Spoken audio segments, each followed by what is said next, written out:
Welcome to my YouTube channel. In this video, we will discuss about a sonnet written by William Shakespeare. इस poem का इस sonnet का नाम है शैल I compare दी। इसके बारे में हम इस वीडियो के अंदर डिस्कस करेंगे।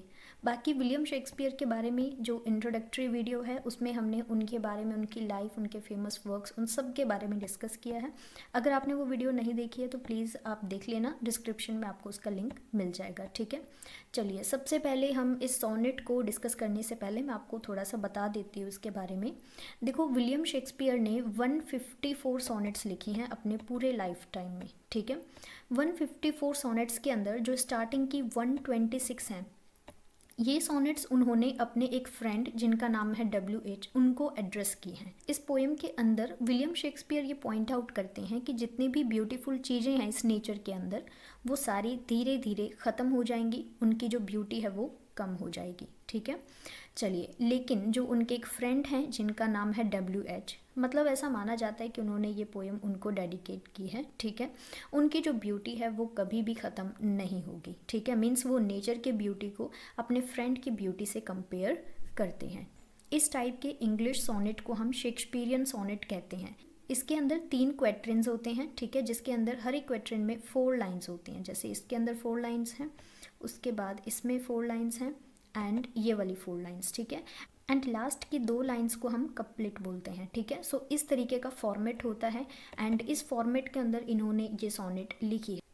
इसी को ही हम शेक्सपियरियन सोनेट कहते हैं। ठीक है, चलिए, सो अब हम इस सोनेट के बारे में डिस्कस करते हैं कि इसमें क्या लिखा गया है, जिसका मतलब क्या है। ठीक है, एक सेकेंड, मैं इसको एक बार इरेज कर देती हूँ।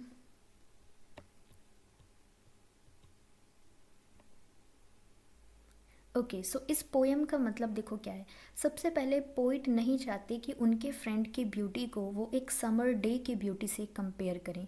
उनका ये मानना है कि उनका जो फ्रेंड है वो ज़्यादा माइल्ड है, काम है, ब्यूटीफुल है देन समर डे के। तो समर डे इतना ब्यूटीफुल, काम और माइल्ड नहीं है। ठीक है, और उनका ये भी कहना है कि जो समर डे होता है वो शॉर्ट पीरियड के लिए होता है, थोड़े टाइम के लिए होता है, लेकिन उनके फ्रेंड की ब्यूटी परमानेंट है।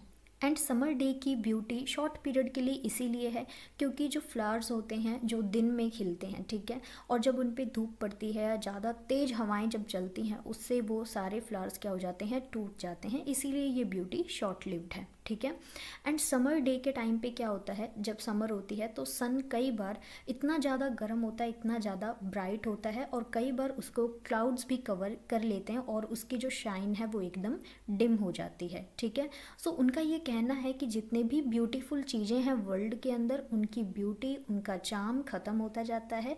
ठीक है, चाहे वो एकदम से हो, मीन्स सडनली हो, या फिर धीरे धीरे टाइम के अनुसार हो। ठीक है, सो यहाँ पे वो कहते हैं कि उनके फ्रेंड की ब्यूटी तो इटर्नल है। ठीक है, वो कभी भी कम नहीं होगी, वो इमॉर्टल है, ना ही वो फेड होगी, ना ही वो डिक्लाइन होगी। ठीक है, पोइट यहाँ पे बहुत ही ज़्यादा कॉन्फिडेंट हैं कि उनके फ्रेंड की ब्यूटी उनकी डेथ के बाद भी नहीं ख़त्म होगी, वो इटर्नल है, वो परमानेंट है।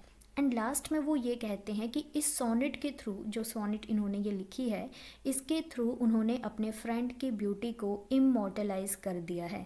जब तक लोग इस सोनेट को पढ़ेंगे तब तक उनके जो फ्रेंड की ब्यूटी है वो अलाइव रहेगी। तो जैसे जैसे लोग पढ़ेंगे, टाइम बीतता जाएगा, उनके फ्रेंड की ब्यूटी बढ़ती जाएगी। सो इतनी हार्ड नहीं है ये सोनेट। इसके अंदर समर डे से, मीन्स जो गर्मियों का दिन होता है, उससे अपने फ्रेंड की ब्यूटी को उन्होंने कंपेयर किया है। ठीक है, और जब तक ये रिटन वर्ड्स रहेंगे, इस पोएम को फ्यूचर में पढ़ा जाएगा, उनके फ्रेंड की ब्यूटी जिंदा रहेगी लोगों के दिल के अंदर, उनकी आइज़ में एंड उनके माइंड में। ठीक है, इससे रिटन वर्ड्स की पावर भी प्रूव होती है। ओके, सो जो नेचर के लॉ हैं उससे ज़्यादा पावरफुल है जो लिखी हुई चीज़ें हैं। ओके, सो अगर हम इसके स्टाइल की बात करें तो ये हमने पढ़ ही लिया कि ये इंग्लिश सोनेट है। ठीक है, इसको हम शेक्सपियरियन सोनेट भी बोलते हैं। लास्ट की 2 लाइन को हम कपलेट बोलते हैं एंड इसके अंदर 4 लाइन्स के 3 स्टैंजास हैं। ठीक है, सो ये 4 लाइन्स के तीन तीन स्टैंजास होते हैं।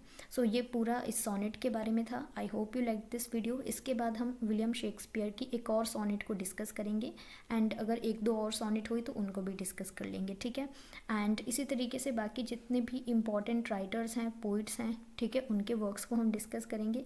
अगर आपने इंट्रोडक्टरी वीडियो नहीं देखी है तो लिंक आपको डिस्क्रिप्शन में मिल जाएगा, वहाँ पे जाके आप इंट्रोडक्टरी वीडियो देख लेना, जिसमें विलियम शेक्सपियर के बारे में मैंने पूरा अच्छे तरीके से एक्सप्लेन कर रखा है। Okay, thank you so much, have a good day, and first time अगर विजिट करें तो प्लीज़ चैनल को सब्सक्राइब कर लेना।